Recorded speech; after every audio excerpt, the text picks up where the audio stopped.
Mesdames et messieurs, chers amis, bonjour et bienvenue dans ce journal des citations, anecdotes et autres bricoles qui font sourire, parfaitement inutiles, donc rigoureusement indispensables pour briller en société.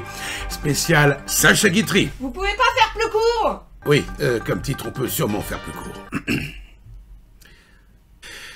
Alexandre Guitry était surnommé Sacha, diminutif russe, sûrement parce qu'il est né à Saint-Pétersbourg en Russie le 21 février 1885, où son père, Lucien Guitry, avait signé pour jouer au théâtre pendant 9 ans. Son parrain n'était autre que le tsar Alexandre III. Auteur prolifique et génial, il est l'idole des cancres pour une raison toute simple. Il a arrêté ses études à 18 ans, après avoir redoublé 10 fois sa 6e. La vraie raison n'est pas qu'il était mauvais élève, mais à chaque déménagement de son père, toujours en tournée, il devait recommencer l'année. Il écrira tout de même 180 pièces, 36 films et de nombreux ouvrages qui laissent présumer qu'il connaissait la grammaire. Il décédera le 24 juillet 1957, à 72 ans, à Paris.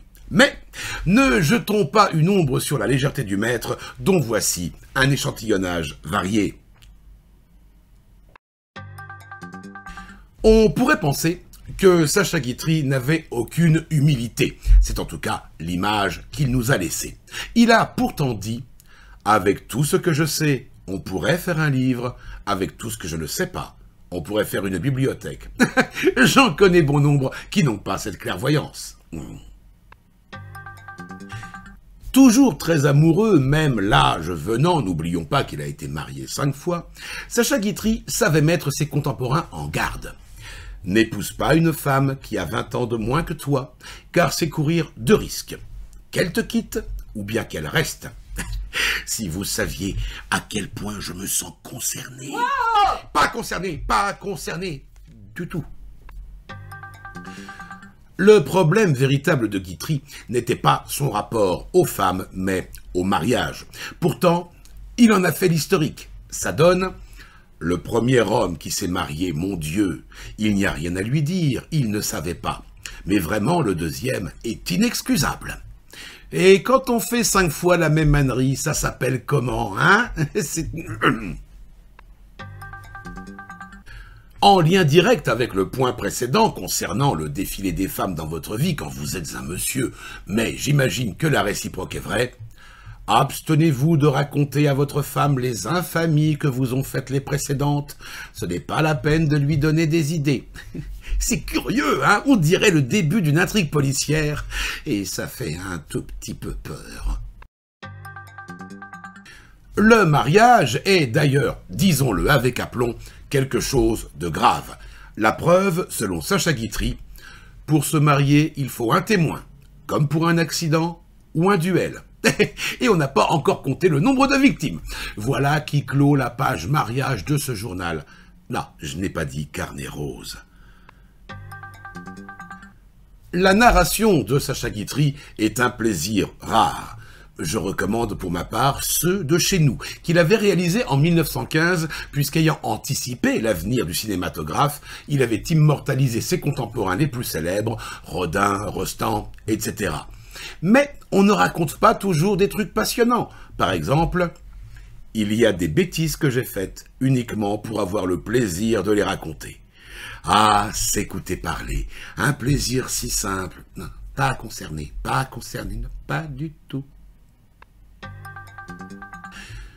La médisance est une gâterie pour les méchants, à condition toutefois que la victime soit bien une victime, sinon c'est du temps perdu. Si ceux qui disent du mal de moi savaient exactement ce que je pense d'eux, ils en diraient bien davantage.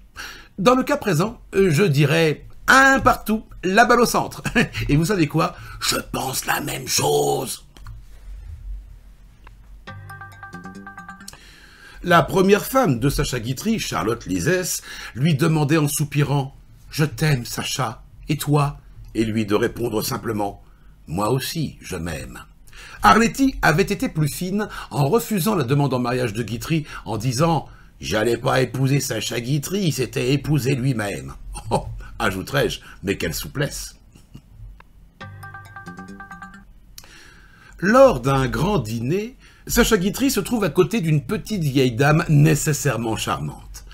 Dans un malheureux moment de silence, le grand auteur laissa échapper un petit prout qu'il aurait vraisemblablement souhaité plus discret.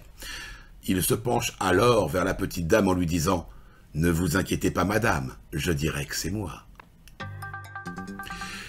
Pour terminer, une petite confidence d'une jeune starlette à Guitry, et c'est drôle parce que Jouvet avait eu un trait comparable dans la même circonstance.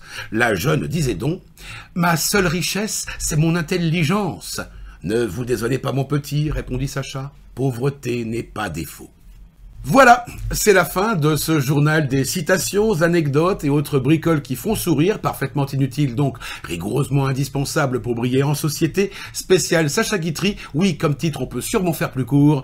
Merci de votre fidélité, de votre soutien, de vos pouces en l'air. À bientôt, mesdames et messieurs, chers amis. Au revoir.